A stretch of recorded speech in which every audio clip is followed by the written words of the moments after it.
kind of a small town feel. They've always promoted it that way, and a lot of places do that. But these folks have really nailed it here. Just a good bunch of people who love their sports. They love their fishing in this part of the world. And we're on a particular impoundment of the Trinity River, which sort of goes right through North Texas here and forms lots of notable reservoirs on its way down to the Gulf of Mexico, Trinity Bay.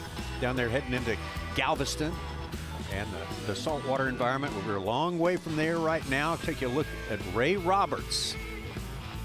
Two main legs of this lake here, and that's where the action is going down. Started off slowly a little bit this morning, but it really, really picked up. Oh, great to have you with us here for more Bassmaster Live. We got till about 3:30 Central Time. Check-in time happens around that time, Davey. Is that right? Yeah. Yep. And it did start a little slow this morning. We were thinking, oh, they're not going to catch many small. That's all they caught for the first hour, but then it really picked up. Yeah, I think the cold water temperatures, it was 52, 53 degrees. Some of the anglers were saying this morning. Didn't think it was going to be that low for the start of the Bassmaster Classic here. I don't think we're going to see as many spawning fish as a lot of people thought coming in here. But, hey, the fishing has gotten better as the water temperature has risen just a little bit. We've seen Trey McKinney actually set the bar. Like, come on, y'all, we're in Texas. It's going to take a lot.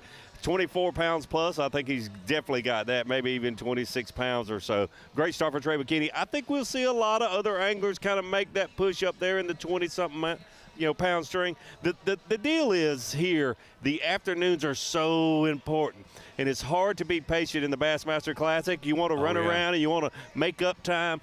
Be patient, slow down, be methodical in these areas, especially with the vegetation, the milfoil. But we'll see the anglers that can be patient. It's not easy to do here at the Bassmaster Classic. Yeah, and there's a lot of time left in it, although it's going to go by very, very quickly on this day and the 2 days subsequently. Great to have you with us here in the Bassmaster studio, sponsored by Marathon, and we're going to kind of catch you up on what we've been seeing so far on day number 1 with our Toyota Midday Report. Yeah, let's just dive right into the Toyota Midday Report. Like I said, things are picking up, especially for Trey McKinney, but we got some cameras out with some great anglers. Everyone, if you watch Bassmaster Live, you love to have a camera in Taku Ito's boat. He is known to be one of the greatest forward-facing finesse anglers in the country, and look at that. Unfortunately, he's only got 2 fish a day, unofficially 7 pounds, 12 ounces for Taku. A couple more like that, and he'll be right where he needs to be. Right in the middle of it. Caught that 6-pounder about 9:44 this morning. Spent some time in the boat with Scott Martin here fishing in his 3rd class. Yeah, you got to have a camera with Scott Martin. There's so much history, him and his family. He's trying to win this trophy for his dad and for himself, obviously. That was the first fish, and it just shows you what this means to Scott Martin to be in the Bassmaster classes. Put that first fish in the boat. He started out a little deeper in this area, worked his way in, got around some other boats that had already kind of figured out the grass, and they're a little shallower. Scott Martin, only 2 fish, but the right size. I'm going to say those 2 fish are closer to 10 pounds at 8.8, so he just needs a couple more. He'll be right there. Of course, we're going to be with some of our Texans here, among the anglers we're covering all day long. And Chris Zaldain, originally from California, has been living here in Fort Worth for a long time now. Yeah, Chris Zaldain, a lot of history here for the amount of time he's been living in Texas. This is what he calls his home lake. He's spent a lot of time out there. He's friends with a lot of the good local anglers, knows a lot about this lake. The one thing that he did that I was a little suspect about, he said, I didn't fish any of the places I plan on fishing in the Classic. I like that strategy in a way, but then, man, that can come back and bite you sometimes. Oh, absolutely. And how about our leader as it stands right now? Got off to a slow start just like everyone else, but really turned things around with ones like that one right there, 7-pounder early this morning. Does he not make it look easy? I mean, he says, I just throw it there and go, tuck, tuck, tuck, yeah, there he right is. There, man. Go. Yeah. Let's get it, baby! Yeah. Yeah, dude. Bassmaster Classic. She deserves one. 5 of the right ones, 23 pounds, 12 ounces. I'm going to say that's very conservative. It's probably more like 25 pounds. 25. Here's the deal with Trey McKinney. Once again, he has got them dialed in. He caught his 4th fish, and we thought, man, one more. If he could do that, he left an area, went to another area, fished 2 trees, and hooked up, caught his 5th fish, puts him right there. Come on. I actually think he's kind of put it over in neutral for the rest of the day. He's got his target weight. Yeah, and more. His target weight was, he said, was 15 pounds, so he has done that. And we are not showing footage from last year at Lake Fork, but it looks awful like the same sort of fishing. Very, very much so. It surprised me last year at Lake Fork that he felt so comfortable fishing like this, but it should be no surprise to anyone now. Trey McKinney knows how to catch big fish in this situation. Trey McKinney on top. Easton Fothergill, the rookie on the Bassmaster Elite Series, had a slow start to his year after a fabulous couple of years leading up to it as a college and an opens angler.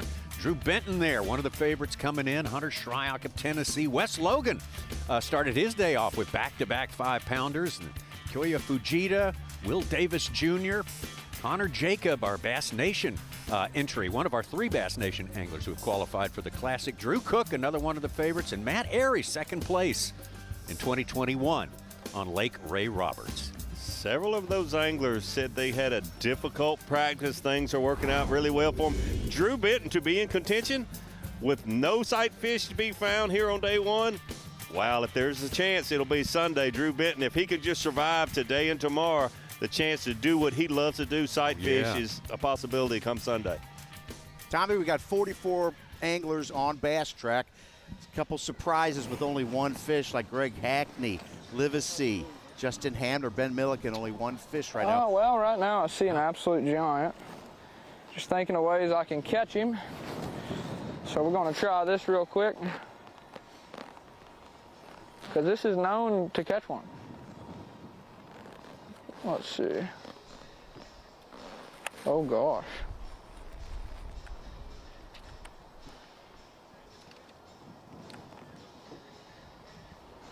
I mean, I know he ain't gonna do it, but I had to try.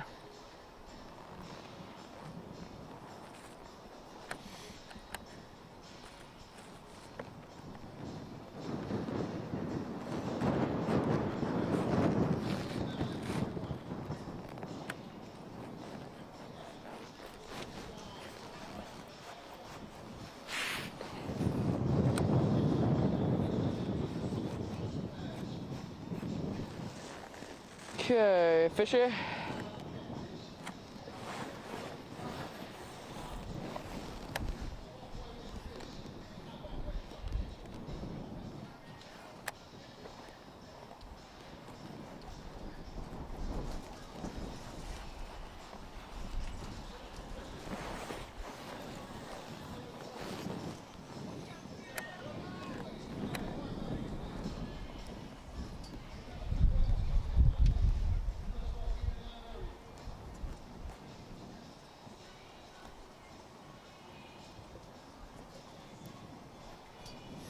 Certainly got to keep an eye on Trey McKinney when he's got the big swim bait in hand. He is definitely looking for one of those double-digit fish. Oh, no.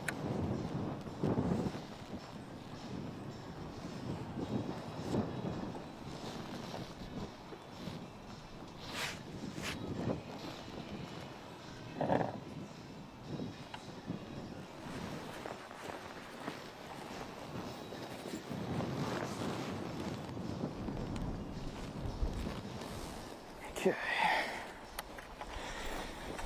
We are not gonna catch one on that. Trey McKinney was a big part of the Progressive Bassmaster Angler of the Year race. And it was like an 8 or 9 pounder probably. It was absolutely huge. Let's get over to our defending champion here, still the world champion until Sunday night, Justin Hamner.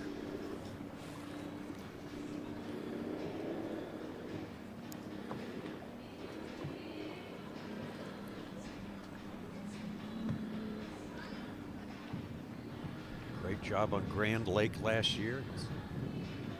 Seemed very at home. There weren't ideal conditions there either, but he certainly made the best of it. We all had our eyes on him this morning. He had found a place in practice on Wednesday that he said if they stay there, I could get well in a hurry. And unfortunately, it did not happen for Justin Hamner there, but a lot of fishing time to go. And oh yeah, the size of these fish, you put 3 of them in the boat, it changes your whole classic.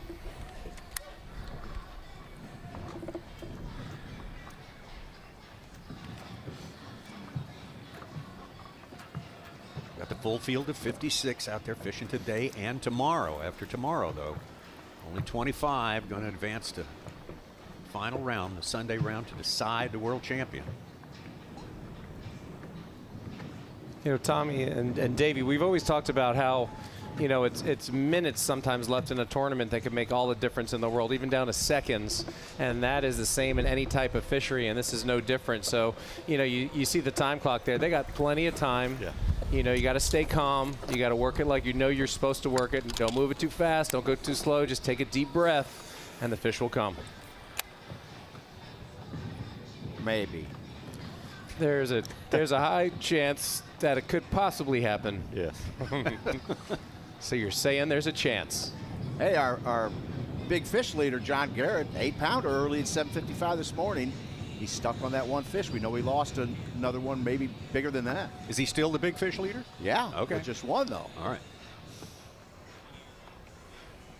You hear these veteran anglers talk about what you just mentioned, Peter, about, you know, just stay focused. It can happen.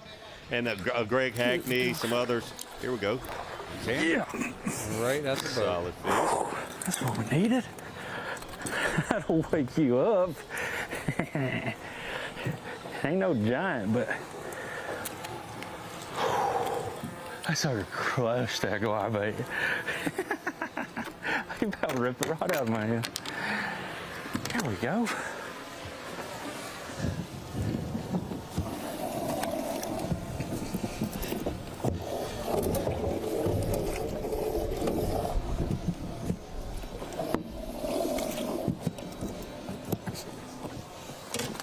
Ooh.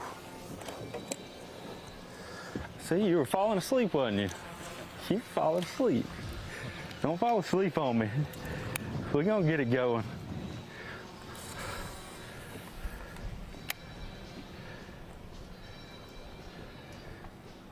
Yeah, back to staying focused, and that's Justin Hammer, just a prime example right there. It's poking fun at his cameraman for falling asleep. Don't fall asleep. We got plenty of time. But some of these anglers in the interviews this week were saying, when I hear people complaining about the fishery, the wind, those sort of things, I like it because I know they are beat before they ever go out on the water. They're thinking about all these other things. Stay focused. This is a world championship. Someone is going to hold that trophy over their head Sunday afternoon.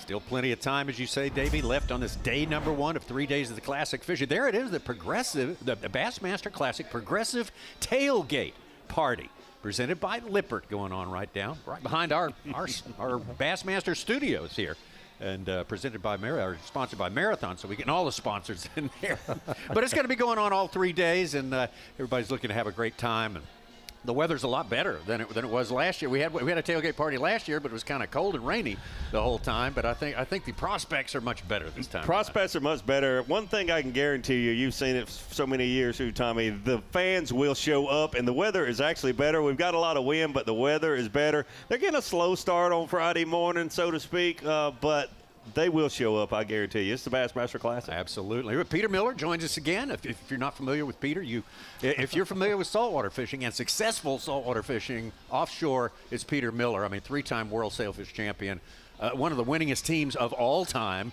An insane amount of money. I won't even mention the figure. Yeah, I don't need the IRS, Tommy, to be talking about that. I appreciate the kind words. But as we see here, this is a spectacle. There's a lot of phenomenal fishermen here. Inside the convention center, didn't quite make the cut, and there's 56 guys out there fishing. Their heart's out right now. And you see a fish come to the boat. Just when you're down on your luck and you feel like it may not happen, you get that bite. The rod almost gets yanked out of your hand. He said, hey, wake up. You're my cameraman. Did you fall asleep on me? And then you got the giant parties all around, 150,000 people gathering in this area. This is unbelievable. I've never seen anything like it. It's such an honor to be here and watch these guys do what they do best. You said that it's not like in your world. You say so the size of it does not compare to your world, but you have a lot of people show up for it. It's not as sort of tightly organized around weigh-ins and stuff like that, though, right? This is like boots on the ground. This is just people showing up from all over to watch history. You know, this is, Tommy, as you know, Davey, you know better than all of us. I mean, this is making history, and people are witnessing it live, and it's an incredible spectacle. And there's not a big enough arena. There's an arena that I'm looking past the camera at that has so many seats you can't even imagine. I said, well, why isn't it here? Why isn't the way in here? They said it's not big enough. Right. And I looked around. I thought, this is like a concert arena. Oh, It's yeah. not. We don't have that in saltwater. So this is something really, really special that we have here. And to watch the best of the best do it, sitting next to one of the best. Oh, absolutely. I mean, this is incredible. Well, it is awesome. It's our world championship, and kudos to Ray Scott for having a dream so many years ago. Man, wanted to make the biggest event bar none. Wanted to make the major to end all majors, and this is it. This is it. The Bassmaster Classic, now 55th year. And we are going to crown the latest world champion in less than 3 days' time here. Trey McKinney still on top with 23 pounds, 12 ounces. Start thinking, guys, we're going to ask for predictions on how many 25-pound bags we have at the weigh-in here. So give that some thought. Scratch your chin a little bit, and we'll get to that when we come back. Hunter Shryock in 4th place, Drew Benton in 3rd, and Easton Fothergill in 2nd place. We've got so much more fishing, 3 hours left in this day, and that is time to get a lot done on Lake Ray Roberts. There's a big one in the reeds ahead. I know it. He doesn't care who I am, what titles I have, how many blue trophies I got, that I've fished since I could walk, or that I've spent countless hours on the water for this moment. It's me.